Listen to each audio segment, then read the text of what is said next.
Hey, what's up everybody? I've had this topic in my head for a while now, and I finally got a gameplay where I can really illustrate it at its greatest point here. Coming into this, I'm going to tell you that it's almost impossible to play quote-unquote perfect or flawless matches. The gameplay I'm putting up, like I said, it illustrates this very well. I go 9-0. It's perfect in the sense that I don't die and I get the MVP. A lot of people would just consider that, oh, you played perfect. Well, not really. There's always places where you could have potentially done better, such as making a better push or saving teammates. This might come to common sense for a lot of you.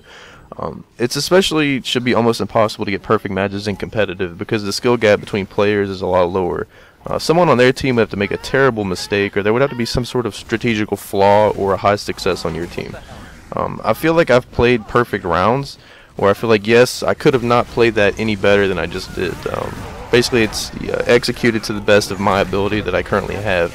And that can happen quite often. You'll find that you can play in like an execution or something. You'll just have the best round you probably could have done right there. And, you know, that's what it's all about. It's all about doing that and about improving upon that. Or, you know, maybe someone else could have done better. Maybe you did the best in this scenario.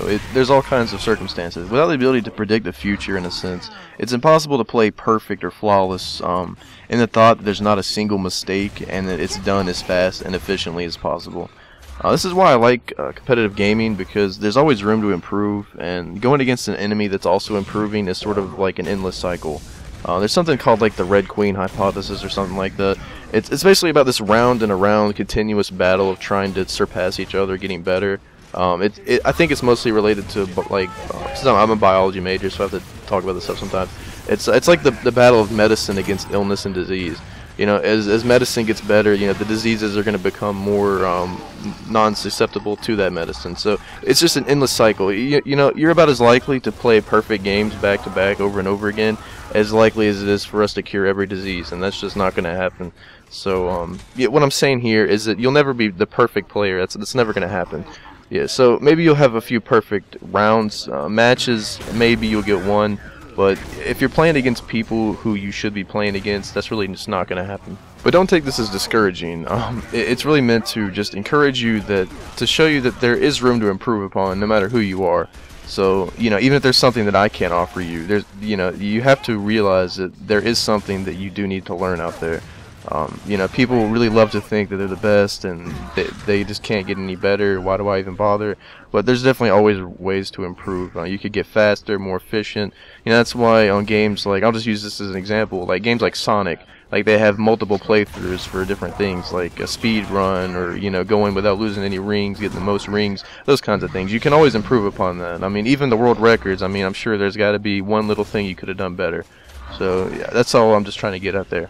And, you know, like I said, without the ability to predict the future, in a sense, you really can't get to that maximum, you know, getting at the top tier of what is possible for anyone, sort of a godlike status. Because, you know, especially in shooters like games like Gears or Counter-Strike or anything similar like to that, is that you don't know where the enemy is going. You can't predict their plan perfectly. There's always going to be some sort of little surprise or something going on there. And even if you do predict it perfectly, that was just a prediction. You didn't know. So technically you didn't really play it perfectly. You just happened to play it perfectly. So, you know, that's just really mind-boggling. It's almost a paradox in a way that of trying to play perfect. So you just really have to just do your best and improve upon that and just adapt to what people are doing. So really, in a way, it's all about reacting and knowing how to react to something specifically. But now that I've sort of talked about the individual playing perfectly, let's talk about teams for a minute. So, you know, if you're working with a team that has really good communication, you pretty much almost can. I like that.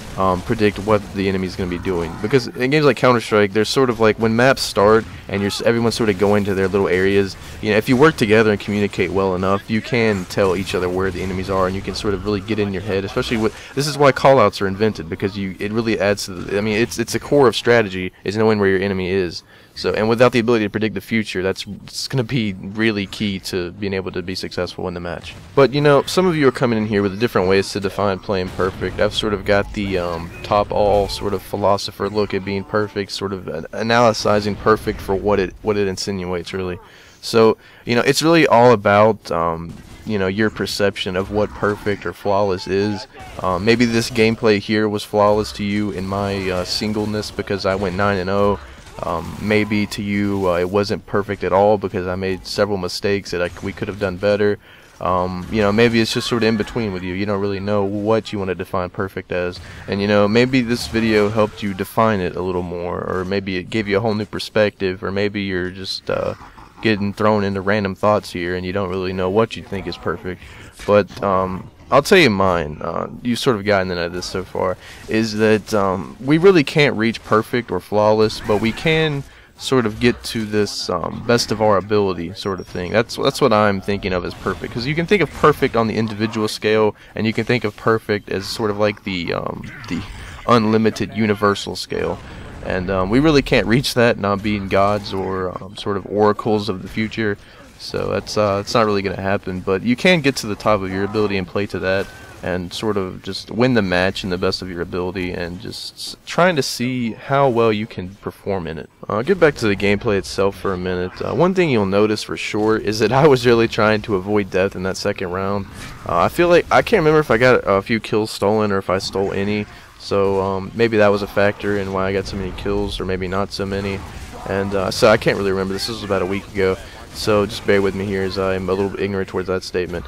But I will say that I do remember specifically avoiding death in several places. And, you know, I mean, that's obviously something you should be doing. So what I'm getting at here is maybe dying could be good in the sense that maybe you sacrifice yourself to get 3 more kills and sort of speed up the round. But then again, maybe it's not good because you're sort of, you know, you let your team get a death, but maybe that dying could have saved you from 2 more deaths. So you see, it's sort of an endless paradox of how efficient and how helpful to the team you can be without the ability to predict the future. So I'm getting to this ability to predict the future thing because that's really is at the core of what being perfect is if you knew the future, you could easily perfect it. For example, the movie Groundhog Day. I don't know if you've ever seen this. It was a movie with Bill Murray, and basically what it was he had, you may have seen parodies of this, or, you know, unlimited examples really, but basically he has to relive the same day over and over again. And, you know, after a while, he just seems to just perfect the day and just do everything at like maximum efficiency and just sort of get everything done because he has unlimited attempts at it and he can really learn it. And that's sort of what we have with games and matches, but the people in those matches and everything is always constantly changing, so it's really hard to get a complete grasp of what's going on. So, you know, in that movie, everyone is doing the same thing because it's the same day. So we really don't have that advantage. But I think I'm all out of time here. You guys have a good one. Peace out.